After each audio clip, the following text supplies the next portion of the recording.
Hello, in this video I'm going to be talking about the 10 golden rules I've learned about photography. Number 1 is taking control of the picture taking process. What I mean by that is you've got to learn all the camera settings. You want to shoot it in manual and you want to know what all the settings do, so that allows you to take creative control in the final image. So you need to learn about aperture, shutter speed, ISO, all these different things, white balance, and why they will help you have the most creative control for the final image. For example, say I wanted to take a photo of a waterfall, but I wanted it to be nice and creamy smooth. Then you'd have a really low shutter speed. So then this will create a longer taken shutter, and then you'll be able to have that nice creamy smooth water in the final image. That's just one example, but learn about all the different buttons, what they do and how they can effectively help you take control in the photo taking process. Number 2 is to see the transformative power of light and how lighting can affect your images. For example, you want to be shooting into the light. That'll create like a nice lens flare, nice bit of depth. So you don't want to be shooting with a light bang on face like that in the subject. You want to create a motion and different character within the image. And by doing this, you'll create a different effect within your image. What I mean by that, or for an example of that, is say you have a person and then you have the sun behind them the other side. You won't be able to see the person, but this will create the person in a silhouetted image. So this is a really nice effect that you can have in different images, and I personally think it looks really cool. So you need to see lighting, and the key is to go out there, look at lighting at different times of the day. Go back to that same spot a different day, see what the light's like. Go back to that same spot a different time of day, see how that affects lighting. And this will be a good technique to learn and improve the transformative power of lighting. Number 3, practice, practice, practice. You're only going to get better if you do it time and time and time again, and you learn from your mistakes. So you need to go out there and you need to take loads of photos, and you need to keep doing that, improving, developing until you become confident in your own photo taking ability.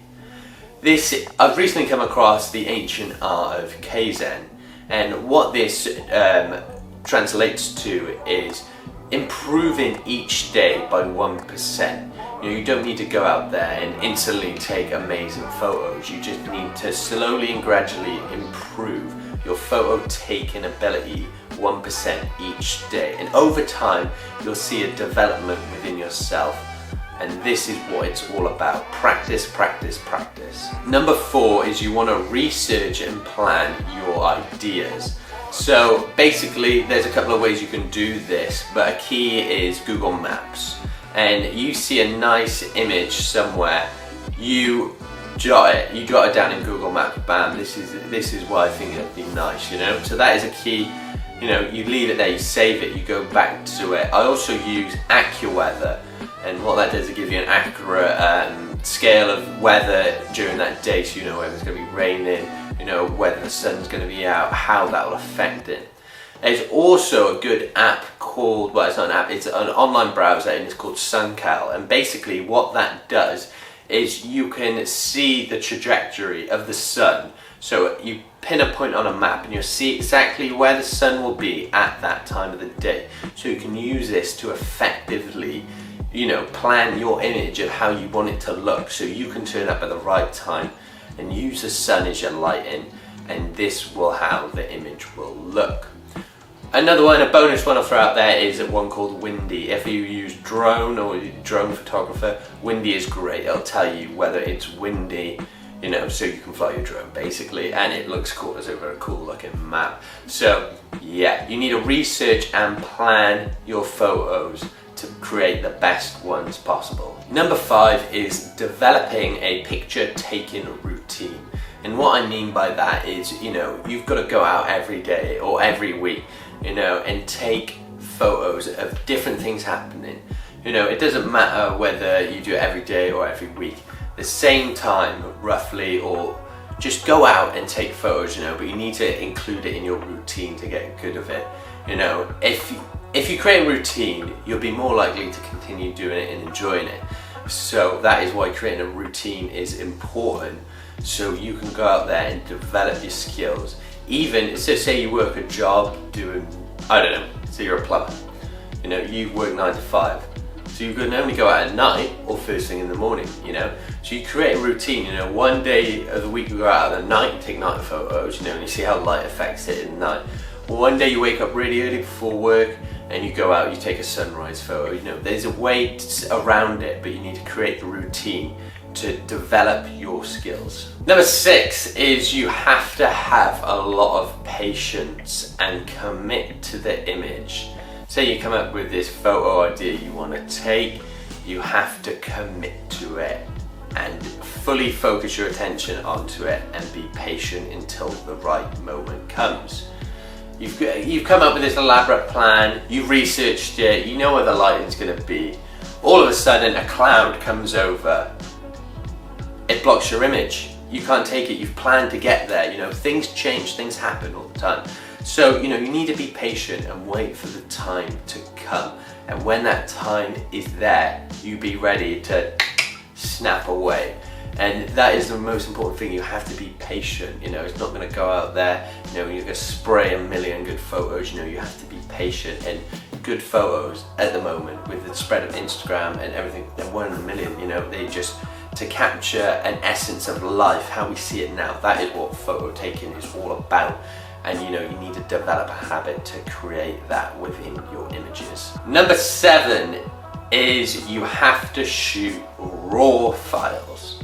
Raw files will allow you to create and adapt your images in the post-production side of things. So this will give you the most high dynamic range, you know, so you can, you know, bring the highlights back or bring up the shadows, you know, it will give you the most play within it. It'll be a much bigger file, but there'll be a lot more information in there so you can retain it later on. What I tend to do is I shoot JPEGs and RAW, so I get two of the same image. One's a JPEG, one's a RAW. You know, so if I want to post a JPEG quickly, you know, on my phone to Instagram, wherever I can, you know, it's bam, I don't need to do any editing. But then comes the editing process, is that when you want to put it and you want to take the time into developing and editing them, using raw files will be great because they will give you the most flexibility in the post-production side of things. I'll add one more step onto that. If you have you know, a really good camera, high mirrorless camera that shoots in a log profile or a flat picture profile, I tend to shoot images in that because that will also then give you even more dynamic range to play with to increase the photo capability, so you can, you know, bring in those highlights, you know, bring in the shadows, whatever you fancy. So that is a tip of mine for you. Number 8 is you have to become prolific at editing softwares. Now, I'm not going to say which one for you to use, but you can go out there and use whichever one you like. But I personally use Lightroom, and why I use Lightroom is because I really enjoy it. Basically, you know, I've got an app on my phone where I can edit it on my phone, you know, as well as on the desktop. So, you know, there's a flexibility in the systems and workflows I use. But I really like it, Lightroom, and I've done a little walkthrough on it somewhere. I'll leave it around here that you can check out, you know, if you want to use Lightroom. But there's loads of other ones out there. There's Luminance AI, I think it's called, and a range of different other ones that you can use. So what I'd recommend is picking one you like and sticking with it and becoming prolific at that, and all the different tools that are used in it to create your images better. So you've got to become prolific in the editing software and the editing process. Number 9 is you have to critique your photos objectively. You can't go, oh, these are all great, because no, you need to go, why was this bad?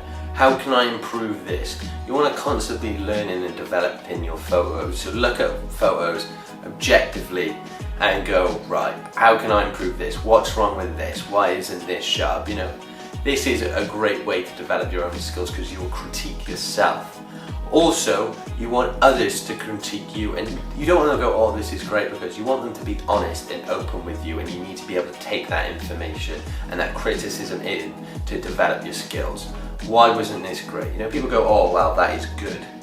Go, no, I don't want to know why it's good. I want to know why it's bad. What don't you like about it so I can improve on this? This is a massive key to improve your photography skills. What I'll throw out there, but I'm not going to go too much into it because I'm going to do a whole other videos on there on this topic, is print your photos out. When you print them out, you'll see what I mean, and I'm going to do a whole other video on that, so I'm not going to go into it too much, but printing photos out make you appreciate them more. You see them bigger, you see them firsthand, you can touch and feel them. So print your photos out as well. Thank you very much for watching this video. Hit me up in the comments below about your photo tips and techniques. I'd love to hear from them, and I'd love to see your photos, so hit me up with your Instagram handles and I'll give you a follow, and yeah, I'll check out your work because I just love to see good photos and what you guys have been taking. If you like this video, don't forget to hit that thumbs up. I would be really appreciated, and if you want to see more content like this in the future, don't forget to hit that subscribe button. But until the next one, see you later.